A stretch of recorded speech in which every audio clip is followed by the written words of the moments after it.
نحمده ونصلي على رسوله الكريم أما بعد أعوذ بالله من الشيطان الرجيم بسم الله الرحمن الرحيم وذكر فإن الذكرى تنفع المؤمنين. وقال سبحانه وتعالى كل نفس ذائقة الموت. وقال رسول الله صلى الله عليه وسلم أوصيكم بتقوى الله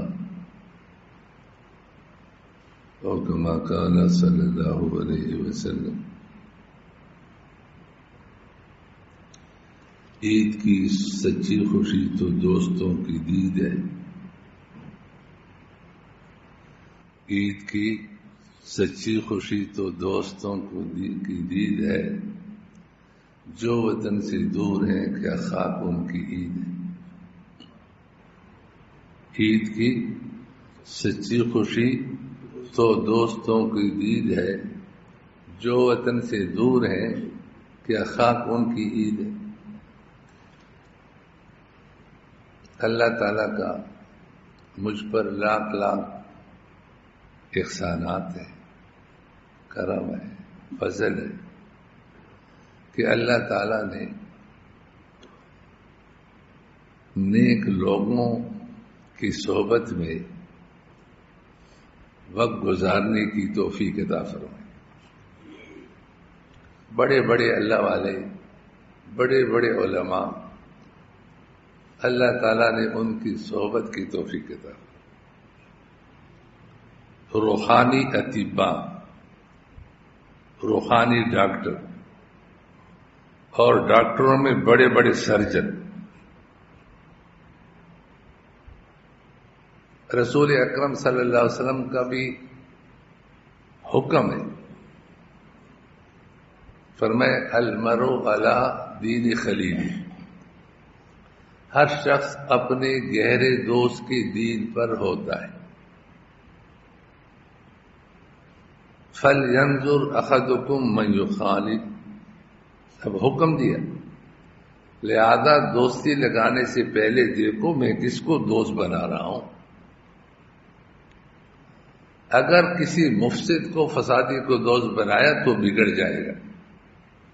کسی مصلح، کسی صالح، کسی نیک کو دوست بنایا تو نیک ہو جائے گا.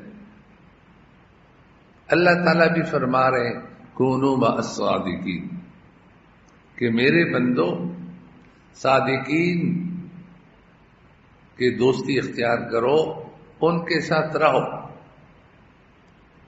خوب یاد رکھو، گمراہی سے بچنے کا سب سے آسان اور سب سے یقینی ذریعہ صالحین کی صحبت، صالحین کی دوستی، نیک لوگوں کے ساتھ اٹھنا بیٹھنا. حدیث میں ہم جلسا لا یشکا جلیسہم، یہ ایسے ہم نشین ہیں کہ ان کے ساتھ بیٹھنے والا بدبخت نہیں ہو سکتا. جس کے لیے اللہ تعالیٰ نے نیک صحبت میں بیٹھنے کو، اچھی مجلس میں شرکت اور بیٹھنے کو آسان بنا دیا، سمجھ جاؤ میرے رب نے مجھ پر فضل کر دیا. اور جس کے لیے مشکل بنا دیا، کہیں اچھی صحبت ہو تو اندر گدگدی ہو، بھاگو بھاگو جاؤ.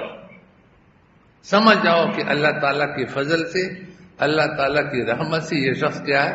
محروم ہے.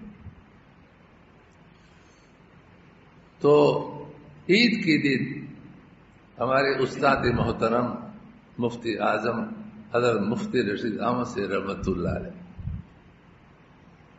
کتنے بڑے اللہ والے تھے. تہجد میں 10 پارے پڑھنا ان کا معمول، اور قرآن کریم بھی بعد میں یاد کیا تھا. فرمایا ایک مرتبہ پڑھتا، پھر جب دوبارہ پڑھتا کچھ اٹک آتی، تیسری بار پڑھتا تو اٹک بھی نہیں. قرآن کریم کو بعد میں یاد کیا.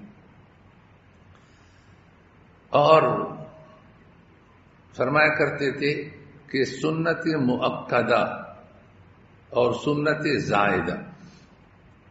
میرا وقت سنت زائدہ میں زیادہ لگتا ہے، مؤکد میں کم لگتے. کیوں؟ پھر اس کا جواب کیا ہوتا؟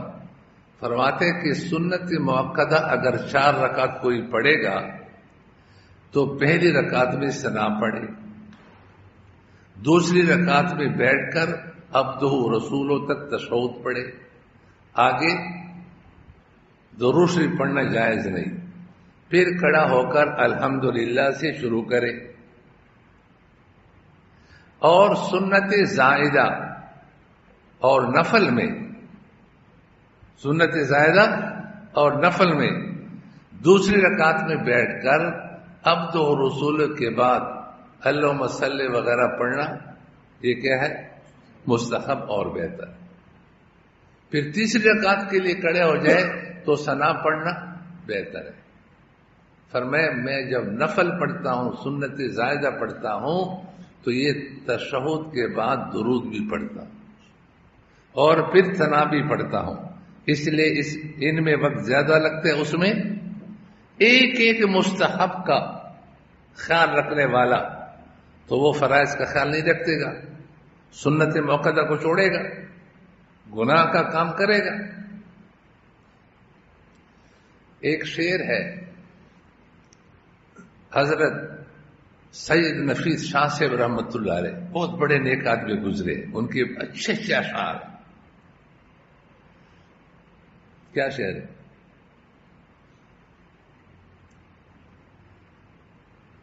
عہد جو ازل سے کیا تھا یاد ہے، عہد جو ازل سے کیا تھا یاد ہے.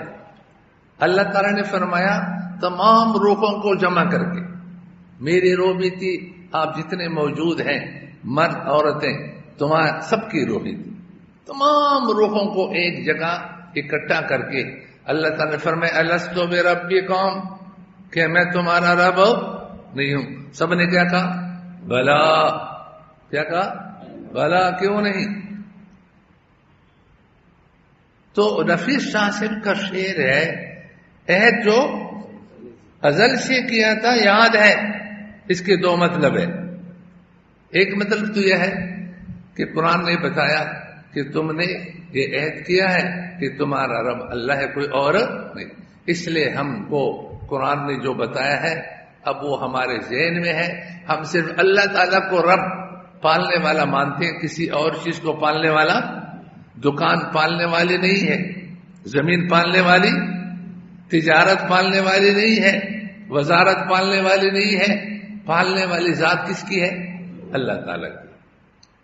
دوسرا مطلب یہ ہے کہ بعض ایسے اولیاء ہیں کہ ان کو وہ نقشہ بھی ذہن میں.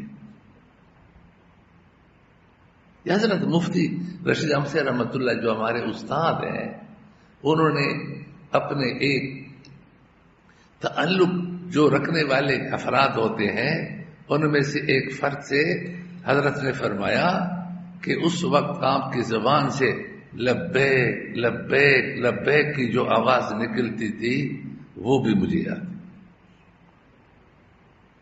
اللہ تعالیٰ نے فرمایا الستُ بربکم، سب نے کہا بلا لبیک لبیک، تو بلا بلا اور لبیک وہ بھی مجھے یاد. تو یہ ان اولیاء میں سے ہے کہ وہ نقشہ ان کے ذہن میں مستحضر تھا. وہ عید کے دن جب ہم حاضر خدمت ہوتے تھے اور حضرت کا بیان ہوتا تھا تو بیان میں یہ شعر پڑھتے کہ عید کی سچی خوشی تو دوستوں کی دید ہے، جو وطن سے دور ہے کیا خاک ان کی عید ہے. پھر فرماتے کہ ہمارا اور آپ کا اصلی وطن جنت ہے، آخرت ہے. جب ہم جنت میں جائیں گے، اللہ تعالیٰ کی مجلس میں جائیں گے، رسول اکرم صلی اللہ علیہ وسلم کی صحبت میں جائیں گے تو ہماری حقیقی خوشی اس وقت ہوگی. یہ دنیا یہ ہمارا اصلی وطن نہیں ہے. کن فی الدنیا کأنک غریب او عابر سبیل. یہ کیوں فرمایا؟ دنیا میں اس طرح رہو جیسے ایک مسافر کسی سرائے میں 1-2 دن چند گھنٹوں کے لیے رہ رہا ہے، بلکہ ریل گاڑی میں جو سفر ہو رہا ہے، بس میں سفر ہو رہا ہے، ہوائی جہاز میں سفر ہو رہا ہے، یہ جو تو سفر کر رہا ہے تو اپنے آپ کو رہ رہو. رات ہوتی ہے، دن ہوتے ہیں، رات ہوتی ہے، عمر بھی تمام ہوتی ہے. یہ ہمارا سفر ہو رہا ہے. فرمائے دنیا مسافر خانہ ہے، اس کو سفر سمجھو، اصل وطن ہماری وہی ہے. تو فرمایا حقیقی خوشی ہم کو اس وقت ہوگی جب اللہ تعالی ہمارے لیے کامیابی کی صورت کا اعلان فرما دے. اللہ تعالیٰ کی طرف سے اعلان ہو جائے میرا یہ بندہ کامیاب ہے، یہ میری جنت میں آ جائے، میری رحمتوں میں آ جائے. اور قرآن میں کیا ہے؟ فادخلی فی عبادی وادخلی جنتی، پہلے میرے خاص بندوں میں داخل ہو جائے، یہ آپ کے حقیقی دوست ہے، ان میں داخل ہو جائے اور پھر جنت میں داخل ہو جائے. تو حقیقی خوشی کس وقت ہوگی؟ اس وقت. تو حضرت کا یہ بیان ہوتا تھا کہ یہ دنیا یہ عارضی جگہ ہے، چند روزہ ہے، یہ مسافر خانہ ہے، اس کو مسافر خانہ سمجھو. اور جو آخرت ہے وہ حقیقی ہے. حضرت بلال حبشی رضی اللہ تعالی عنہ کا آخری وقت ہے، گھر والے رو رہے ہیں اور کہہ رہے ہیں واہ خرقا واہ خرقا، ہم تو لوٹ ہی گئے، ہمارے گھر کا بڑا، ہمارے گھر کا سربراہ ہم سے الگ ہو رہے ہیں. لیکن حضرت بلال حبشی رضی اللہ تعالی عنہ خوشی منا رہے. فرمائے واہ تربا واہ تربا، کیا خوشی کا وقت ہے. غدن القل احبا محمد و صحابہ صلی اللہ علیہ وسلم، کیا خوشی کا وقت ہے. کل میری ملاقات دوستوں سے ہوگی. اصلی وطن میں جاؤں گا تو اصلی وطن میں میرے جو دوست ہیں ان سے میری ملاقات ہوگی. حضرت محمد صلی اللہ علیہ وسلم اور صحابہ سے میری ملاقات ہوگی. کیا خوشی کا وقت ہے. فرمایا الموت جس بھی ہے، جس بھی، یہ جس ایک پل ہے، یوصل الحبیب الی الحبیب، اس کو پار کر کے یہ پل ایک دوست کو دوسرے دوست سے ملاتا ہے. ہمارے کتنے دوست چلے گئے لیکن موت کے بعد گزر جائیں گے. تو حضرت یہ شعر پڑھا کرتے تھے، عید کی سچی خوشی تو دوستوں کی دید ہے، جو وطن سے دور ہیں کہ خاک ان کی عید.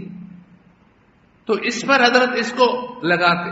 امام شافعی رحمۃ اللہ علیہ فرماتے ہیں کہ جب سے مجھے پتہ چلا ہے کہ جنت میں دوستوں کی ملاقات ہوگی، جنت کا شوق بڑا ہوا. پتہ چلا کہ ان کے کتنے اچھے دوست تھے، مخلص دوست. اللہ کی کتنی بڑی نعمت.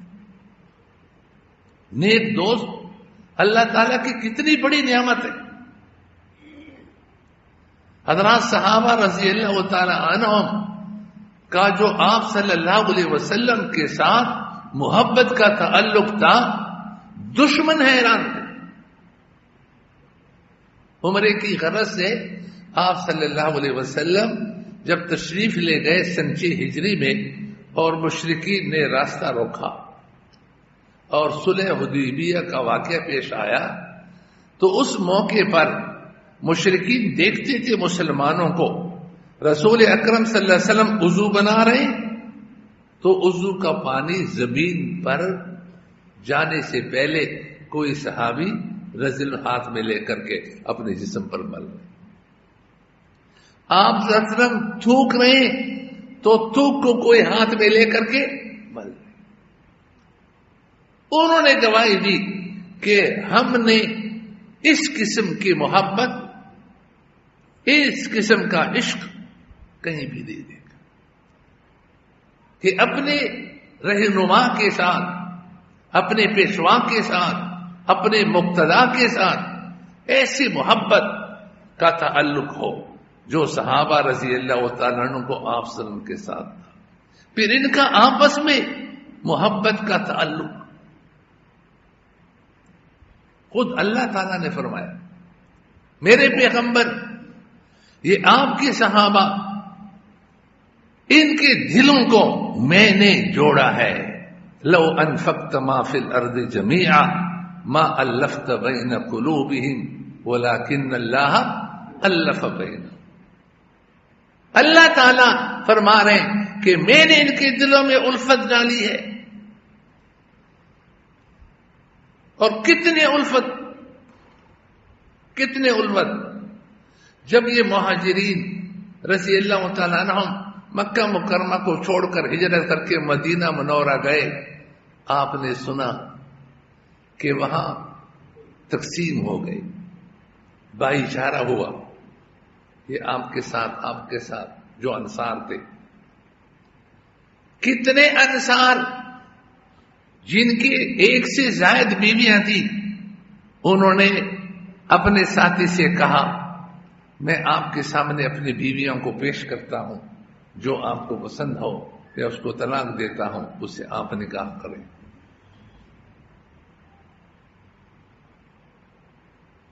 کون کسی کی محبت میں ایسا کرتا ہے؟ انہوں نے کہا مال تقسیم کرتا ہوں، ہمیں بازار کا راستہ بتاؤ. انصار آئے، روایت میں ہے کہ ہم چاہتے ہیں کہ اپنے باغات کو، اپنے زمینوں کو تقسیم کر کے آدھے باغ، آدھی زمینیں مہاجرین کو دے دیں، آدھی اپنے پاس ہو. آج اپنی بہن کو بھائی حصہ نہیں دیتا، سگی بہن ہے، اللہ تعالیٰ نے حصہ دیا ہے، مسلمان نہیں دے رہا. وہ کہہ رہے ہیں کہ ہم مہاجرین کے ساتھ زمینیں تقسیم کرنے کے لیے تیار ہیں. آپ صلی اللہ علیہ وسلم نے فرمایا نہ، زمینیں تمہاری ہوں گی، کام یہ کریں گے، ان کو کام کا پھل ملے گا، تمہیں زمین کا پھل ملے گا. انہوں نے کہا سمعنا واطعنا، ہم نے آپ کی بات سنی، اطاعت کر. تو یہ صحابہ رضی اللہ اتنی محبت کہ ایک دوسرے پر جان کو قربان کرنا، مال کو قربان کرنا. وہ واقعہ تو آپ کو یاد ہے کہ آپ صلی اللہ علیہ وسلم نے فرمایا اس مہمان کو کون کھانا کھلائے گا؟ آج پیغمبر کے گھر میں بھی کھانا نہیں جو مہمان کو کھلا سکے. آج ہم بھی کہتے ہیں مہنگائی ہو گئی، نہ شکرے بنے ہوئے ہیں، کاروبار کے حالات ٹھیک نہیں ہے، کبھی بھوکے سوئے ہیں. پیغمبر کے گھر میں اتنا کھانا نہیں کہ مہمان کو کھلا سکے. ایک صحابی گھر میں گئے، چپکے سے بیوی سے پوچھا کہ گھر میں کچھ ہے؟ اس نے کہا اتنا ہے کہ چھوٹے بچوں کا ہو جائے گا، میرا اور آپ کا بھی نہیں. انہوں نے کہا کسی بہانے سے بچوں کو سلاؤ، رسول اللہ صلی اللہ علیہ وسلم کے مہمان ہیں، تاکہ ان کو کھانا کھلایا جائے. انہوں نے کہا ٹھیک ہے. یہ محبت کہاں سے آ گئی؟ بچوں کو سلایا گیا، مہمان کو لایا گیا. اس زمانے میں دستور یہ تھا کہ میزبان بھی مہمان کے ساتھ بیٹھتا تھا. تو انہوں نے کہا کہ مجھے بھی بیٹھنا پڑے گا، اور کھانا اتنا ہے کہ ایک آدمی کھائے تو سیر ہو جائے گا، دو آدمی کھائیں گے تو دونوں بھوکے رہیں گے. تو انہوں نے کہا جب ہم کھانے کے لیے بیٹھ جائیں، جو چراغ جل رہا ہے آپ اس کو درست کرنے کے غرض سے ذرا چھیڑو اور اس کو بجھا دو. تو میں ویسے منہ کو چلاؤں گا، مہمان کھانا کھائے گا. چنانچہ آئے اور عرض کیا کہ میں لے جاتا ہوں. گھر میں لے کر گئے، دسترخوان بچھایا گیا، دونوں بیٹھ گئے، چراغ کو بجھایا گیا کہ ویسے منہ چلا رہا ہے اور مہمان کھا رہے. یہ محبت کہاں سے آ گئی کہ اپنے آپ کو بھوکا رکھو، دوسروں کو کھلاؤ.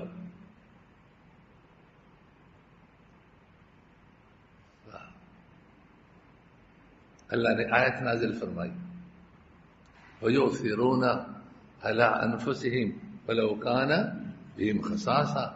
یہ صحابہ کون ہے؟ یہ آپ صلی اللہ علیہ وسلم کے ساتھی کون ہیں؟ ان کی عظمتوں کو، ان کی شان کو پہچانو، ان کے کمالات کو، اوصاف کو پہچانو. یہ وہ لوگ ہیں کہ ان کو حاجت ہوتے ہوئے، ضرورت ہوتے ہوئے، پھر بھی اپنی ضرورت اور حاجت پر دوسروں کی حاجتوں کو ترجیح دیتے ہیں. خود بھوک ہے لیکن دوسری کی بھوک کو ترجیح دیتے ہیں. تو یہ محبت نہیں تو ہو گیا ہے. اللہ تعالیٰ نے ان کے دلوں میں محبت ڈالی، تو ایسی محبت کہ دوسرے کو کھلایا جائے، خود بھوکا رہ جائے، کوئی مسئلہ نہیں، کوئی مسئلہ نہیں، کوئی مسئلہ نہیں.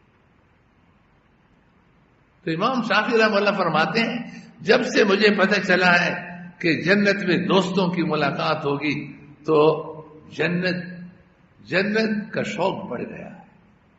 کتنا مزہ آئے گا. وہ مخلص دوست، کوئی دوست سفر سے آتا اور بیٹھتے اور پھر وہ آسمانی شریعت کی باتیں شروع کرتے تو انہوں نے کہا بھائی آج جو وتر کی نماز ہے پہلے پڑھ لیتے ہیں، ایسا نہ ہو کہ باتوں میں لگ کر کے فجر کی اذان ہو جائے. اس زمانے میں گھڑی تو تھی نہیں کہ بار بار دیکھے فجر کا وقت کب ہونے والا ہے. دین کے باتوں میں لگ کر، محبت کی باتوں میں لگ کر کے ایسا نہ ہو کہ فجر کی اذان ہو جائے اور تہجد وتر کا نماز رہ جائے. تو یہ ایک محبت اللہ نے ڈالی ہے.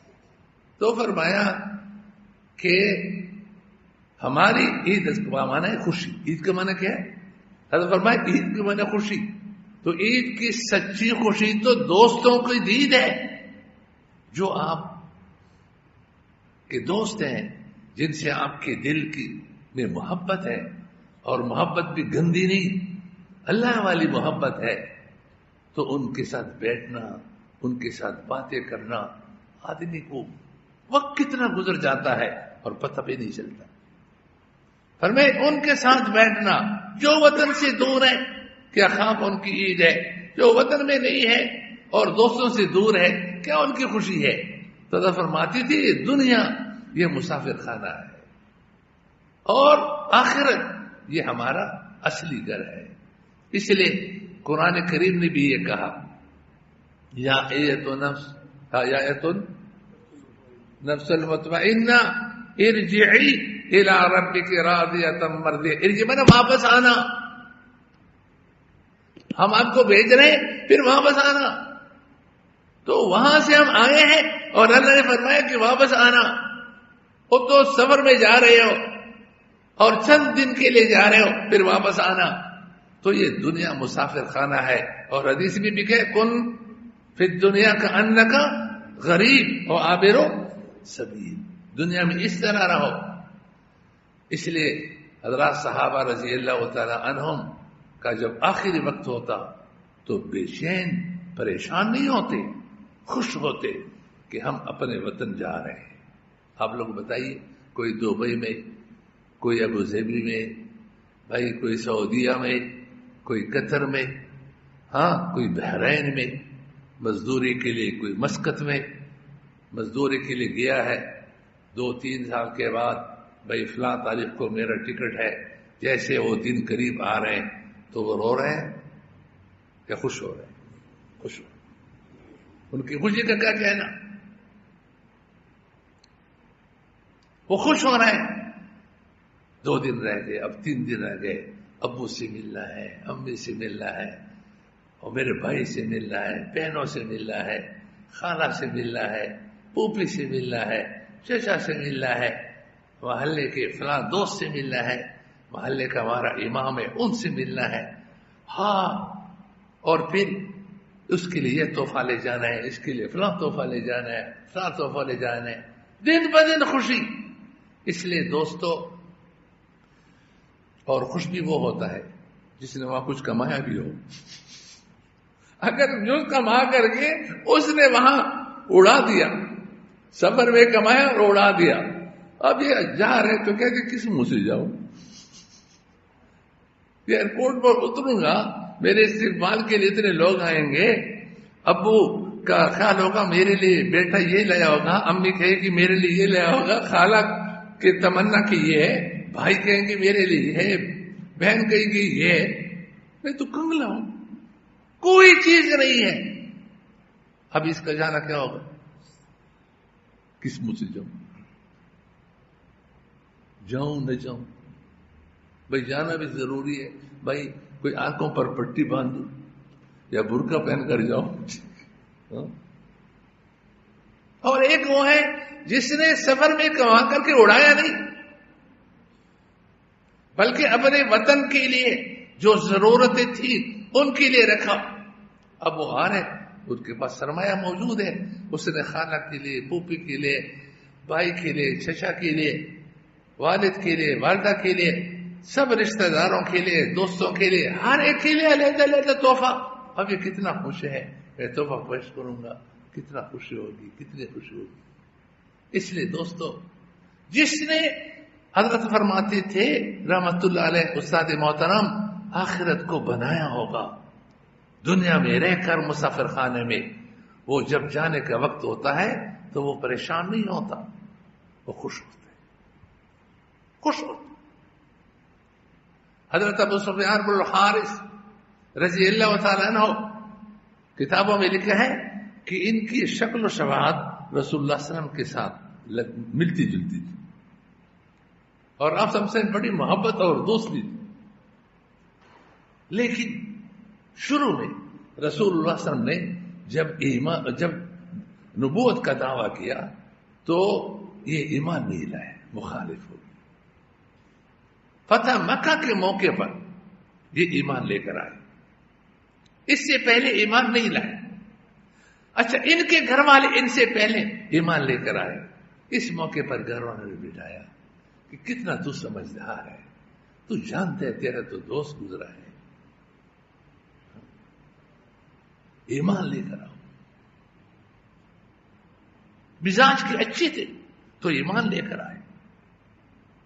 پھر اتنے نیک بنے کہ مسجد نبوی میں رسول اکرم صلی اللہ علیہ وسلم جب اپنے حجرے میں ہوتے تھے، تہجد کے وقت اٹھے ہوتے تھے، دوسرے اوقات تو دروازے کے کٹکٹ کی آواز آ رہی ہے.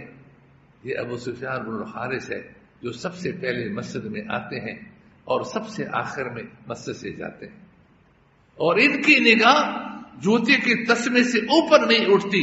نگاہ کی ایسی حفاظت کرتے ہیں کہ کسی ناجائز پر، نامحرم پر میری نگاہ نہ پڑ جائے.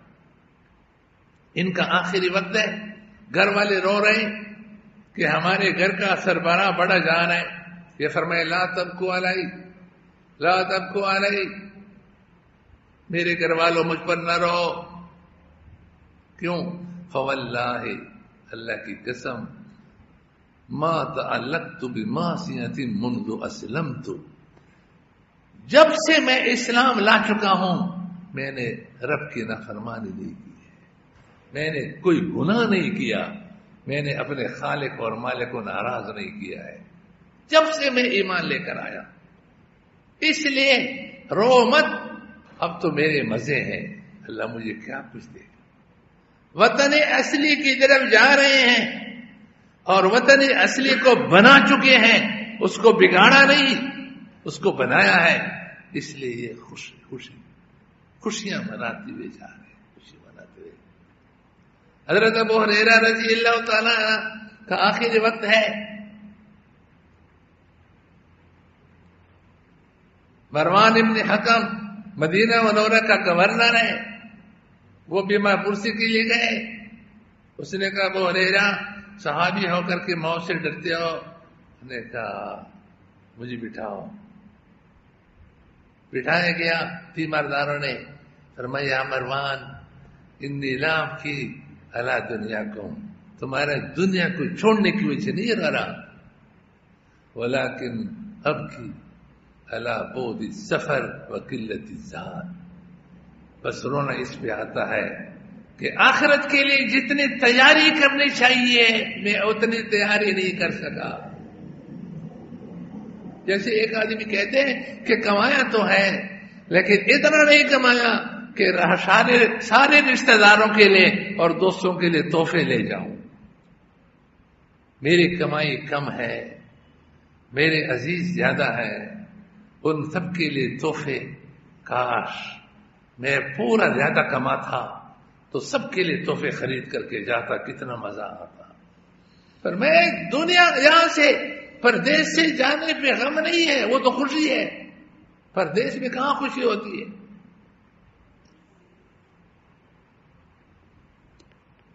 اللہ بچائے. یہ باہر جو مزدوریاں کرتے ہیں ان کو اللہ بچائے.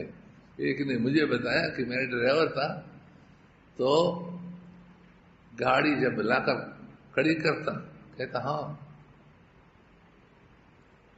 وہ درانتی جس کو بولتے ہیں، جس سے گندم پک جائے تو اس کی کٹائی کرتے، کہتے لے کر کے یہ کٹائی شروع کرو. اب بھی گاڑی چلا کے آیا، تھوڑی دیر کے لیے کہتے نہیں سونا مونا نہیں، یہ شروع کرو، ادھر گاڑی بھر رہی ہے تو یہ اس میں لگا دیا.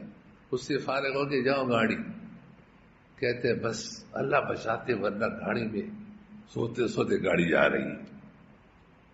24 گھنٹے استعمال کرتے، وہ شقت میں ڈالتے ہیں. دوسرا اس کے خون کو چوستے ہیں. جو تنخواہ دیتے ہیں اس میں نہیں، اس تنخواہ سے زیادہ اس کا خون چوستے ہیں. تو پردیس میں کون خوش ہوتے ہیں؟ اس لیے ہر ایک کا دل چاہتا ہے. لیکن جس نے کما کر کے پردیس میں ضائع کیا اور دوستوں کے لیے کچھ نہیں چھوڑا، اپنے اقارب اجزا کے لیے کچھ نہیں چھوڑا، تو آنے میں بھی پریشانی ہے کہ جاؤں تو کیسے جاؤں، کس منہ سے جاؤں. تو حضرت ابو ہریرہ رضی اللہ تعالیٰ نے فرمایا میں تمہارے دنیا کو چھوٹ جانے کی وجہ سے نہیں رو رہا ہوں اس پر کہ سفر میرا طویل ہے، توشہ میرے پاس قریب ہے، میں نے کمائی کم کی ہے.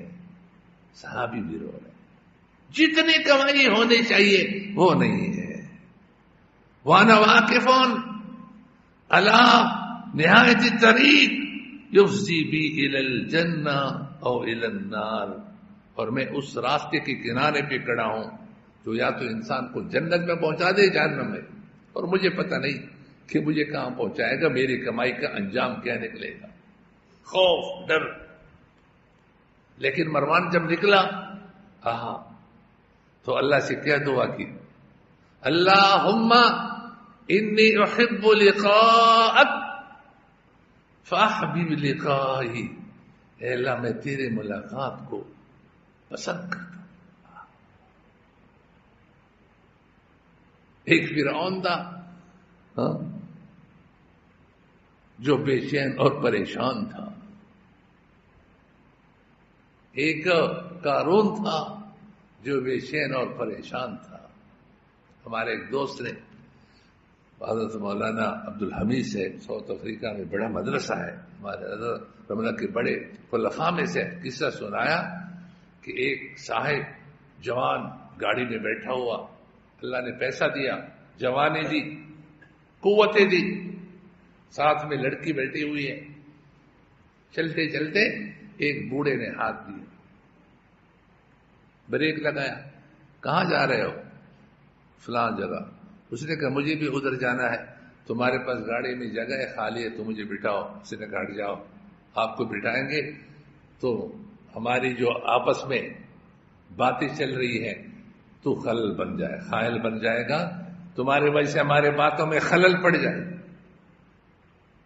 ہٹ جاؤ. ہم جو بیہودہ باتیں، عشقیہ باتیں کر رہے ہیں تو اس میں تو بیچ میں حائل ہو جائے گا، رکاوٹ بنے گا. آگے چلا، ایک اور بوڑھے نے ہاتھ دیا. کیا بات ہے؟ اس نے کہا کہاں جانے؟ فلاں جگہ. کہتے کہ مجھے بھی وہاں جانا ہے، ہٹ جاؤ. آگے جا کر ایک تیسرے بابا نے ہاتھ دیا، بریک لگایا. بھی کہاں؟ کہتے کہاں جانا ہے؟ فلاں جگہ. کہتے مجھے بھی جانا ہے، جگہ ہے.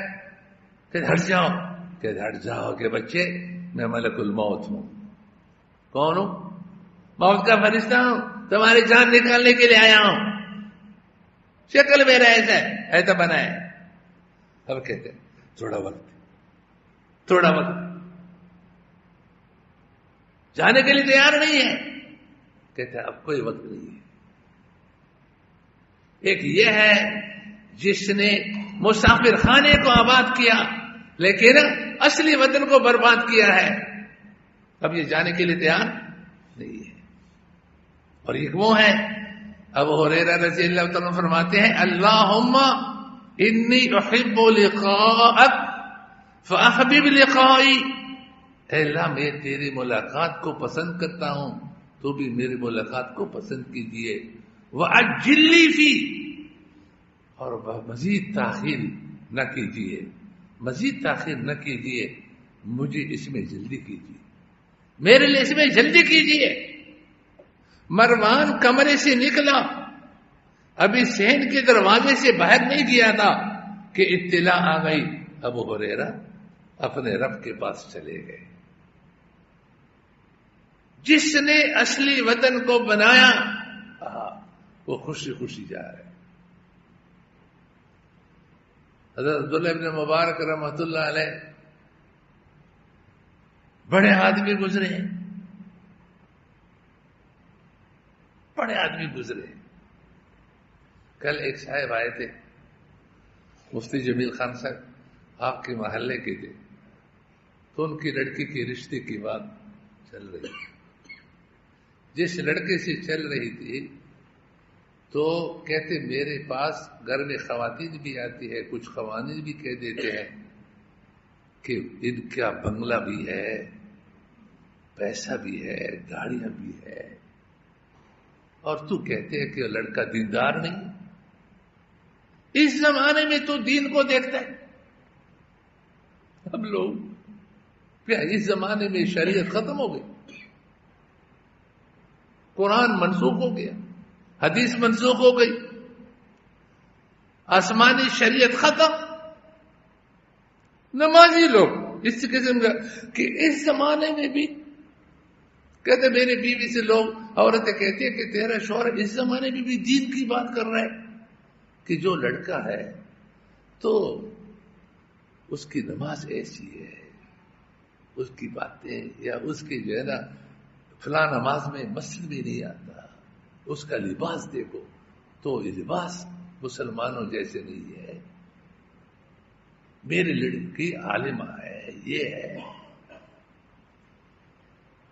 یاد رکھنا دوستو، جس نے دین کو دے کر رشتے کیے ہیں اللہ نے ان کو بہت نوازا ہے، اور جس نے دین سے صرف نظر کر کے شادیاں کی ہے ان کا انجام بعض لوگوں کو اللہ توبہ کی توفیق دے بتا دے، ورنہ انجام خطرناک ہو.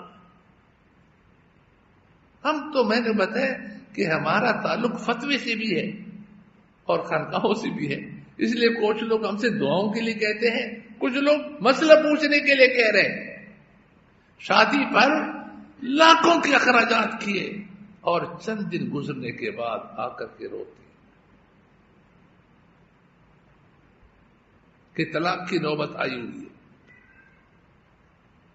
اب بیوی کس طرح چھوڑوں، ادھر میں نے اتنا بڑا مکان لکھ کر کے دیا ہے، میں نے یہ لکھ کر کے دیا ہے، اب یہ ساری چیزیں میں کہاں سے دوں،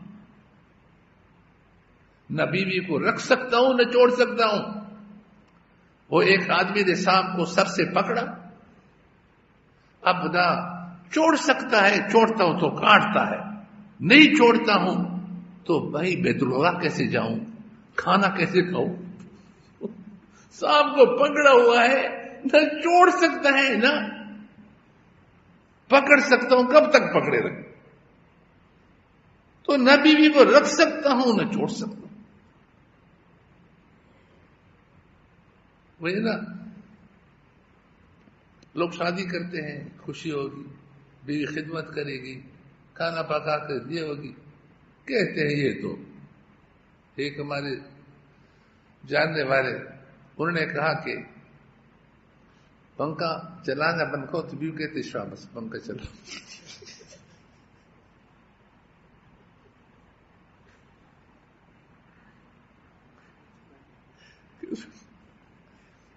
کہتی ان کی جب باری ہوتی ہے گھر میں زیادہ اپنا تو اس کی جگہ آٹا میں گوندتا ہوں کہتے آپ کو پراٹھے بنانے صحیح آتے بنائے گا. تو جن سہولتوں کے لیے آسانی کے لیے تو پھر انجام کیا ہے؟ انجام اس کا وہی نکلا. شور بیچارے نے کافی خدمت بھی کی, پنکھا بھی چلا کر کے دیا. کہتے کہ یہ کپڑے اگر آپ استری کرے تو اچھا ہو. کہتے چلو اس کی جگہ پر کپڑے بھی استری کرو. تو سارے کام کرنے کے باوجود لیکن جب آدمی الٹا چلے گا, نظام الٹا ہو جائے گا تو انجام تو اچھا نہیں ہوتا. اس کا انجام وہی طلاق, انجام طلاق ہر آدمی کی اپنی. تو اللہ تعالیٰ کے نافرمانی کے بعد پھر وہ جب دین کو آدمی نہیں دیکھتا تو پھر انجام خراب. دین کو دیکھا جائے, یہ عبداللہ ابن مبارک رحمہ اللہ یہ کون ہے؟ ان کے والد ایک رئیس اور مالدار کے غلام تھے, نوکر تھے. انہوں نے باغ, انار کا باغ تھا, اس پہ چوکیدار رکھا تھا. ایک دن مالک نے کہا کہ اس درخت کا انار کاٹ کر کے لاؤ جس کے انار میٹھے. تو انہوں نے کہا کہ آپ نے مجھے چوکیداری کے لیے رکھا ہے, انار کھانے کے لیے تو نہیں رکھا. میں نے کسی درخت کا انار نہیں کھایا, اس لیے مجھے یہ معلوم نہیں ہے کہ کس درخت کا انار میٹھا ہے کس کا میٹھا نہیں, اس میں ترشی. جب یہ بات سنی کہ اتنا امین ہے, امانت داری ہے اس میں, ان کو تو اپنا مشیر بنانا چاہیے. چنانچہ چوکیداری سے ہٹایا, اپنے ساتھ رکھا اور ان سے مشورے کیا کرتا تھا. اس مالدار کی ایک بیٹی تھی, بڑی نیک, سلجھی ہوئی, سلیقہ رکھنے والی تھی. رشتے آتے تھے لیکن یہ فیصلہ نہیں کر پاتے. تو ان سے مشورہ کیا کہ ان کا نام مبارک, کہ مبارک اس طرح ہماری بچی ہے اور مختلف رشتے آتے ہیں, ہم فیصلہ نہیں کر پاتے, کیا کیا جائے, آپ کا کیا مشورہ ہے؟ تو انہوں نے کہا کہ عرب کے جاہلیت کے زمانے کے لوگ وہ خاندان کو دیکھ کر رشتہ لیتے دیتے تھے, اور یہودی لوگ پیسوں کو دے کر رشتہ لیتے دیتے ہیں, اور یہ جو عیسائی ہے نصارہ, یہ چمڑی کو, شکل و صورت کو دیکھ کر کے رشتہ لیتے دیتے ہیں. اور اسلام کہتا ہے کہ دین کو دیکھ کر رشتہ لو اور دو. اس لیے میرا مشورہ یہ ہے کہ جتنے رشتے آئے ہیں ان میں دین کو دیکھ کر کے تم لوگ فیصلہ کرو. وہ اتنے خوش ہوئے, گھر میں جا کر بیوی سے کہا کہ ہمارے غلام اور نوکر نے کتنا اچھا مشورہ دیا. پھر بیوی سے کہا کہ اگر ہم دین کو دیکھیں گے تو دین تو سب سے زیادہ ان کا اچھا ہے, مبارک کا. تو ہمیں چاہیے کہ اپنے لڑکی کا نکاح اس سے کریں. تو بیوی نے کہا تیرے چہرے پہ ناک ہے یا نہیں؟ تم کو شرم نہیں آتی؟ اپنے غلام کو, نوکر کو کوئی لڑکی دیتا ہے؟ لوگ کیا کہیں گے؟ آج بھی ہے نا, آج بھی لوگ کیا کہیں گے؟ یہاں جوٹو کراٹو میں یہ کیلیفورنیا کی طرف ایک رہتا تھا اور بڑا ماہر تھا لیکن نیک بھی تھا, دیندار تھا. نام میرے ذہن سے نکل گیا. آج کل ان کا بیٹا ہے, اس کا نام ہدایت اللہ ہے, اور ان کا نام کیا؟ انعام اللہ. ان کا نام انعام اللہ تھا. ایسے مکے سے کئی بلاک توڑ دیتے, اتنا اس میں ماہر تھا کہ آپ کئی بلاک لگ کر کے ایک مکہ مارتا. ابھی تو آپ بلاک مارے, وہی بلاک کو کچھ نہیں ہوگا آپ کا کہ میرے ہاتھ اور ہڈی ٹوٹ گئی, آپ کو کچھ نہیں. وہ ایک مکہ مارتا ایسا. تو ایک ہندو لڑکا ان کے توسط سے مسلمان ہوا اور واقعی مسلمان. نمازیں سب شروع کی. پھر ان کے رشتے کا مسئلہ شروع ہوا. تو خواب میں ان کو رسول اللہ صلی اللہ علیہ وسلم کی زیارت ہوئی کہ آپ ادھر ادھر رشتے طلب کر رہے ہو جو آپ کے گھر میں ہے. ان کی بیٹی وہ کیوں نہیں دے رہے؟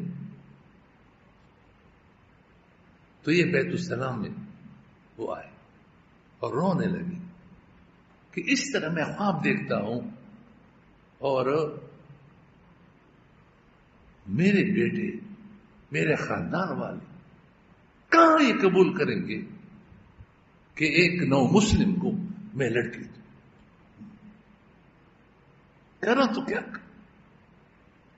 آپ کسی طریقے سے ان کو سمجھائیں.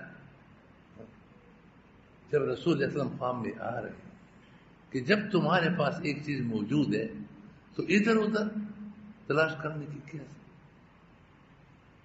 لیکن ہماری رات غالباً اس نے پھر وہ لڑکی دے دی. انہوں نے ان کے بچوں کو سمجھایا. تو ایک ناک ہماری ایسی ہے کہ ناک کا کیا ہوگا یہ نہیں سوچتے کہ اپنے ناک کو اللہ تعالیٰ کے قانون پہ قربان کرو.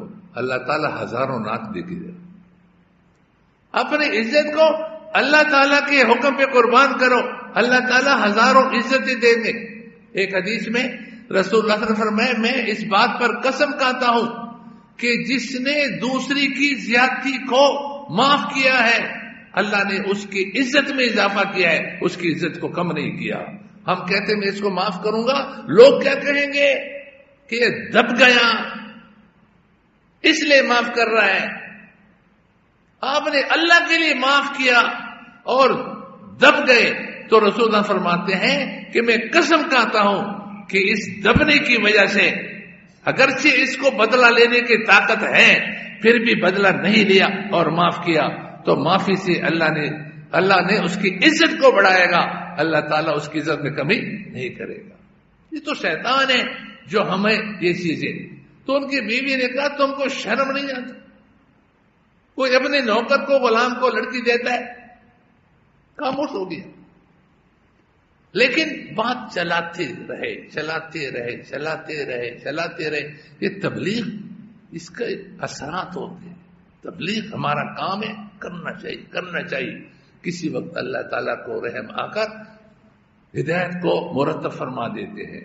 ہمارے حضرت شیخ العرب والعجم عارف باللہ حضرت مولانا شاہ کے مدثر رحمۃ اللہ فرمایا کہ ایک صاحب نے مجھے کہا کہ ہمارا ایک دوست عزیز سگریٹ پیتا تھا تو میں ان کو کہتا بھائی سگریٹ مت پیا کرو, یہ اچھی چیز نہیں ہے, صحت کے لیے بھی نقصان دہ ہے, بری چیز ہے, مت پیو. اور میں جتنی بار کہتا میں لکھتا, وہ پھر بھی پیتا. جب 101 مرتبہ میں نے کہہ دیا اس نے سگریٹ کو چھوڑ دیا. اب 101 مرتبہ میں پہلی بار کا اثر ہے یا نہیں؟ دوسری بار کا بھی ہے لیکن محسوس نہیں ہوا. آپ نے دیکھا ہوگا جہاں پر نالے سے پانی کسی پتھر پر ٹپکتا ہے تو ٹپکتے اس پتھر میں تھوڑا سا گڈھا پڑ جاتا ہے. حالانکہ پہلا قطرہ پڑ کر کے کوئی محسوس نہیں ہوتا, اس میں پہلے قطرے کا بھی اثر ہوتا ہے. تو اس طرح اثر ہوتے وہ ہو جاتا ہے. تو انسان کہتا رہے تو اس کا اثر ہوتا ہے. تو وہ اپنے گھر میں اس قسم کی بات چلاتے تھے. ہم مسلمان ہیں, ہمیں اسلام کے حکم کو ماننا چاہیے. جب اسلام نے کہا ہے کہ دین کو دے کر کے رشتہ لو دو تو ہمیں اس پر عمل کرنا چاہیے. تو کچھ مدت کے بعد اس کی بیوی تیار ہو گئی.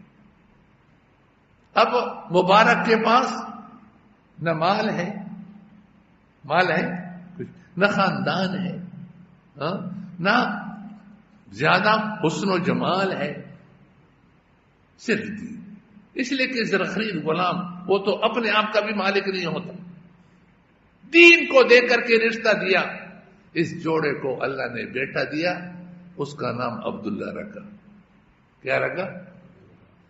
اتنے بڑے عالم بنے, اتنے بڑے محدث بنے کہ سب سے پہلے کتابوں میں لکھا ہے امیر المومنین فی الحدیث کا لقب ان کو ملا ہے.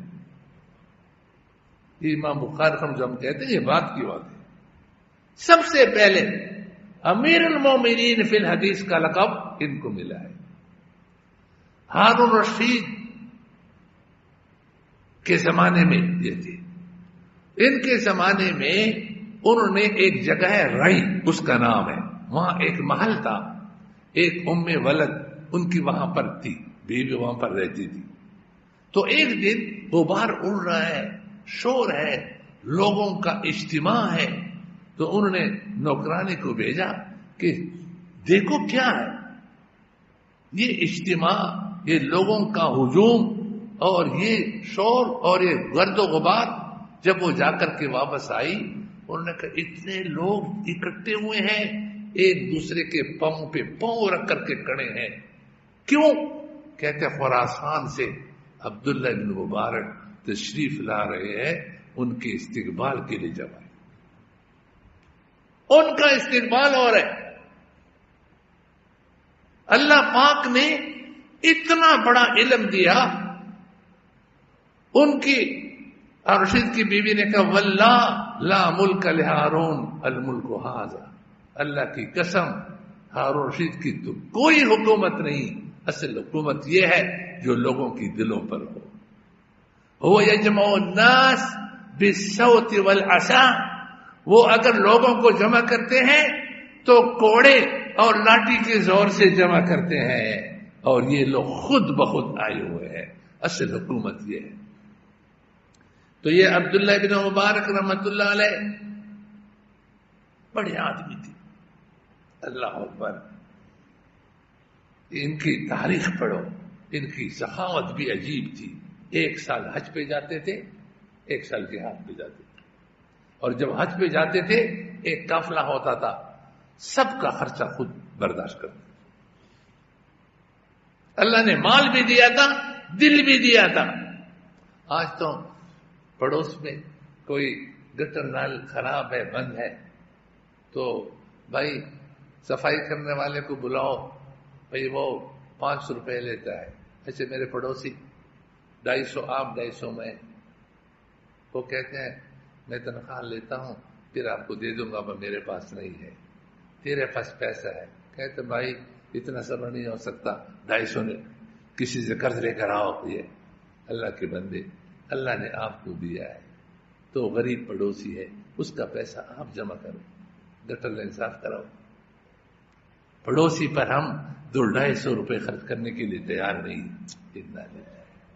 ان کو تانے دیتے ہیں کہ تو یہ نالا استعمال کرتا ہے، صفائی کے پیسے نہیں دیتا، اس کو ذلیل کرتے ہیں.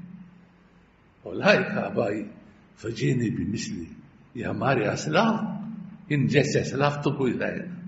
انہوں نے ایک راستہ دیا ہے کہ اگر اللہ نے مال دیا ہے تو بہترین صورت یہی ہے کہ ان کو پڑوسی پہ خرچ کرو، اپنے عزیزوں پہ خرچ کرو، مسکینوں پہ خرچ کرو. ہم اس کو ذلیل کرتے ہیں.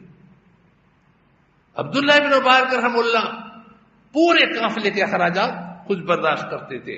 ایک سرائے میں مختلف مسافر خانوں میں ٹھہرتے، بیانات ہوتے، لوگ ملتے. تو ایک سرائے میں ایک مولانا سے ملاقات ہوتی تھی. تو مولانا نے ایک دفعہ جب حج کے سفر میں تھے تو اس مولانا سے ملاقات نہیں ہوئی. تو لوگوں سے پوچھا جب بھی ہم یہاں ٹھہرتے ہیں فلاں نام کا مولانا آتے ہیں ملاقات، تو وہ زندہ ہے؟ کہتے زندہ ہے. تو ملاقات کیوں نہیں؟ کہتے کسی سے مجبوری میں قرض لیا تھا تو پھر وقت پر ادا نہ کر سکا، اس نے پولیس میں رپٹ دائر کروا دی، اب وہ جیل میں ہے. فرمایا کس سے قرض لیا ہے؟ قرض خواہ کو بلواؤ. اس کو بلایا گیا، اکیلے میں لے کر گئے کہ بھائی مولوی سے پر کتنا قرض ہے؟ کہتے اتنا ہے. کہتے یہ مولوی لوگ جیلوں کے لیے نہیں ہے، یہ دین کے کام کے لیے ہے، یہ اس کا قرض لے لو اور ان کو جا کر کے نکالو. لیکن کسی کو بتانا نہیں، کسی کو بتانا نہیں کہ اس کے قرض کو کس نے ادا کیا. ہم تو پنکھا لگائیں گے، کہتے میرا نام لکھو، میرا نام لکھو. یہ حمزہ کی طرف سے. وہ حمزہ اللہ کو پتہ نہیں.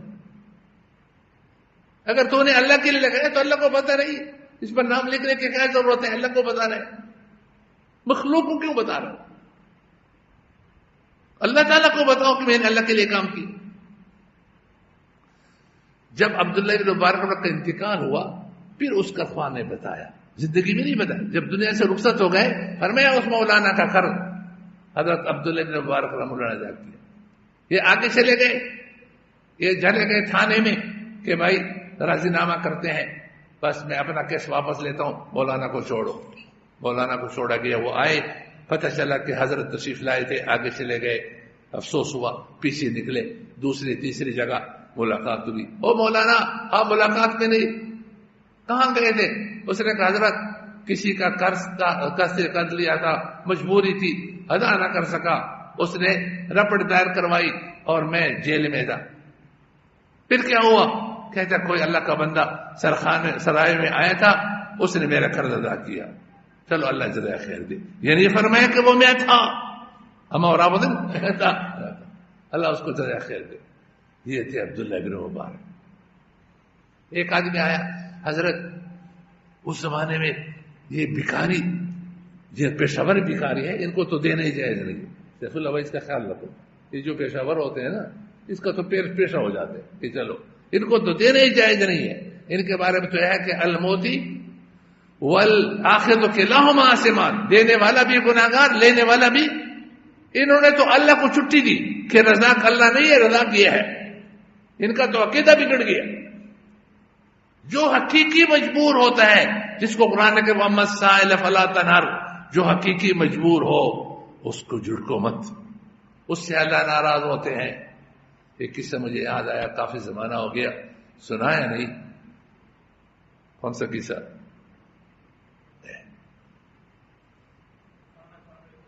شہباز، دیکھو مولوی مجاہد، مفتی مجاہد سے نے بتا دیا، دسترخوان بچھا دیا، مرغ مسلم پکایا ہے، میاں بیوی بیٹھ کر، کسی نے دروازہ کھٹکھٹایا، بیوی جی کا پہنچو، بھائی میں بھوکا ہوں، سائل ہوں، کئی دن کا کھانا میں نے نہیں کھایا۔ اس زمانے میں سچے لوگ تھے، جھوٹ نہیں، اگر ہے تو دو۔ اس نے شوہر سے کہا، اس نے کہا کچھ نہیں ہے، دھتکا۔ حقیقی سائل کو دھتکارنا، اس سے اللہ ناراض ہوتا ہے، اللہ نے منع کیا۔ واقعی حقیقی بھوکا ہے۔ آج تو گھر میں جاؤ تو راشن کے ڈھیر لگے ہوئے ہیں، اس سے بھی لیا، اس سے بھی لیا، اس سے بھی لیا، اور پھر بھی کہتے ہمارے پاس کچھ نہیں ہے۔ ہاں، جھوٹے۔ اللہ تعالیٰ ناراض ہوا، میاں بیوی تنازع ہوا، طلاق دی۔ طلاق دینے کے بعد چلی گئی، دوسرے سے شادی ہوئی، پھر دوسرے شوہر کے ساتھ ایک دن دسترخوان بچھا ہوا ہے اور مرغ مسلم پڑا ہوا ہے، دروازہ کسی نے کھٹکھٹایا، کون؟ بس ایک بھوکا ہوں، کئی دن سے کھانا نہیں ملا۔ شوہر نے کہا بیوی سے، یہ سارا کھانا اٹھا کر ان کو دے دو، ہم اور بنا دیتے۔ اس نے اٹھا کر کے جب دیا تو واپس آ کر کے شوہر سے کہہ رہے تعجب کی بات۔ کہتے کیا تعجب کی بات؟ کہتے یہ جو سائل تھا یہ میرا پہلا شوہر تھا، وہ تو بڑا مالدار تھا، آج بھیک مانگ رہا ہے۔ اس نے کہا، پھر قصہ سنایا کہ ایک دن اس طرح ہم دسترخوان پر بیٹھے تھے، ایک سائل آیا تھا اور اس نے بھیک مانگا تھا، تو انہوں نے کہا، اس نے کہا کچھ نہیں جاؤ، تو اس نے کہا کہ وہ سائل میں تھا۔ شوہر نے کہا، دوسرے شوہر نے کہا وہ سائل میں تھا، اللہ انہوں نے مجھے دھتکارا، اللہ نے اس سے مال بھی دیا، اللہ نے اس سے بیوی بھی دے دی، اس کا مال بھی مجھے دیا، اس کی بیوی بھی مجھے دی۔ اللہ تعالیٰ مال کے ساتھ دل کی سخاوت بھی عطا فرمائے۔ دل کی سخاوت نہ ہو تو انسان تباہ ہو جاتا ہے۔ تو عبداللہ بن مبارک رحمہ اللہ سے ایک سائل نے 3000 مانگے، انہوں نے منشی کو لکھا ان کو 9000 دے دو۔ کتنے دے دو؟ 9000 دے دو۔ جب منشی کے پاس پرچہ لے کر گیا، وہ چونکہ بند تھا، سائل نے دیکھا نہیں تھا، اس نے کہا بھائی آپ نے کتنا مانگا تھا؟ اس نے کہا میں نے 3000۔ اس نے پرچہ کھولا تو اس میں 9000۔ تو خزانچی نے کہا عبداللہ بن مبارک سے، کہ اتنا اگر آپ خزانہ اڑاؤ گے تو یہ تو ختم ہو جائے گا. اس نے کہا ختم ہونے دو، ہم بھی تو ختم ہونے والے. ان کا آخری وقت ہے عبداللہ بن مبارک رحمہ اللہ کا، آخری وقت. ذمہ دار بیٹے ہیں، اللہ پاک نے کچھ نعمتیں جنت کی ان کے سامنے پیش کی تو فرمایا لمثل هذا فليعمل العاملون. فرمایا ان جیسے نعمتوں کے لیے عمل کرنے والوں کو عمل کرنا چاہیے. کیا دنیا کے دسترخوان کے لیے لگی ہوئے ہو؟ یہ آخرت کی جو نعمتیں ان کے لیے کرو. پھر اپنے غلام سے جس کا نام نصر تھا ان سے کہا میرے سر کو زمین پہ رکھو. وہ رونے لگا. فرمایا کیوں روتے ہو؟ فرمایا تم نے شاہوں کی طرح زندگی گزاری، اب فقیروں کی طرح تو مرے گا. فرمایا میں نے اللہ سے دعا کی کہ اللہ زندگی شاہوں کی طرح عطا فرما، موت فقیروں کی طرح عطا فرما. دوستو، جس نے اس مسافر خانے کو مسافر خانہ سمجھا اور آخرت کو اصلی وطن سمجھا اور اس میں وہ محنت کی جو اصلی وطن میں کام آنے والی ہے، تو وہ موت کے وقت خوشیاں منائے گا اور جائے گا. ان کو کوئی پریشانی نہیں ہوگی، کوئی بے چینی نہیں ہوگی. ایک پنساری کے پاس ایک اللہ والے گئے. اس نے کہا اس مرتبان برتن میں کیا ہے؟ کہتے اس میں فلاں خمیرہ ہے. اس میں کیا ہے؟ اس میں خمیرہ گوزبان ہے. اس میں کیا ہے؟ اس میں مربع آملہ ہے. اس میں کیا ہے؟ اس میں مربع سیب ہے. اس میں کیا ہے؟ اس میں فلاں پھل کا مربع ہے. اس نے کہا یار تیری جان کیسے نکلے گی؟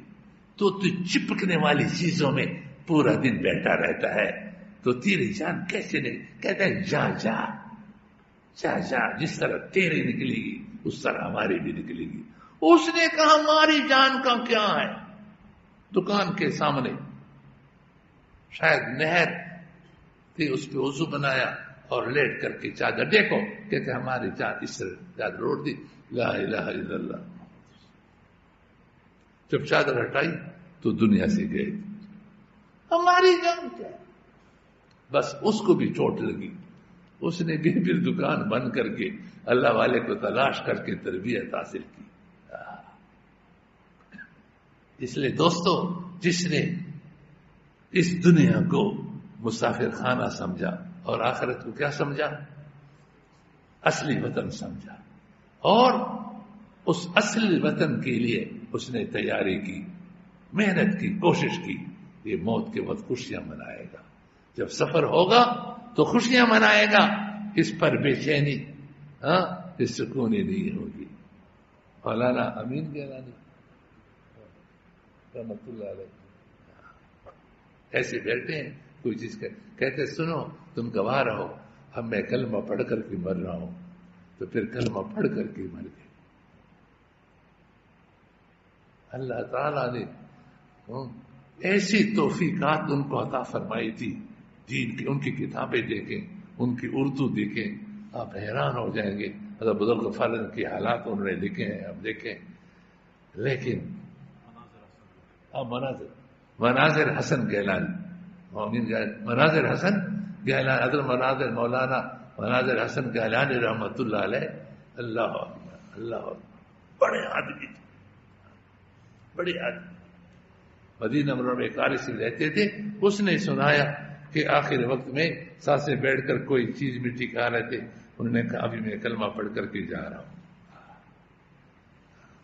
اس لیے عید سے یہ کہ عید کی سچی خوشی، عید منع خوشی، عید کی سچی خوشی تو دوستوں کی، ہمارے اور آپ کے اصل دوست رسول اللہ صلی اللہ علیہ وسلم ہے، اور صحابہ رضی اللہ عنہ ہے، تابعین ہیں، حضرت جنید بغدادی ہیں، امام غزالی ہیں. یہ لوگ میرے اور آپ کے اچھے اصل دوست یہی ہیں.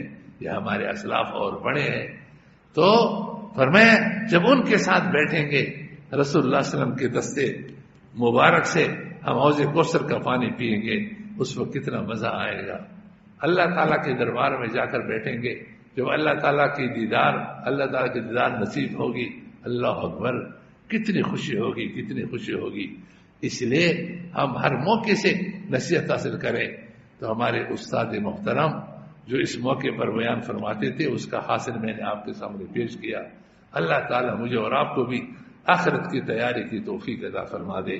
وآخر دعوانا الحمدللہ رب العالمین۔ اللهم صل على سيدنا محمد وبارك وسلم عليه۔ ربنا اغفر لنا ذنوبنا واسرافنا في امرنا وثبت اقدامنا وانصرنا على القوم الكافرين۔ آمين آمين برحمتك يا ارحم الراحمين۔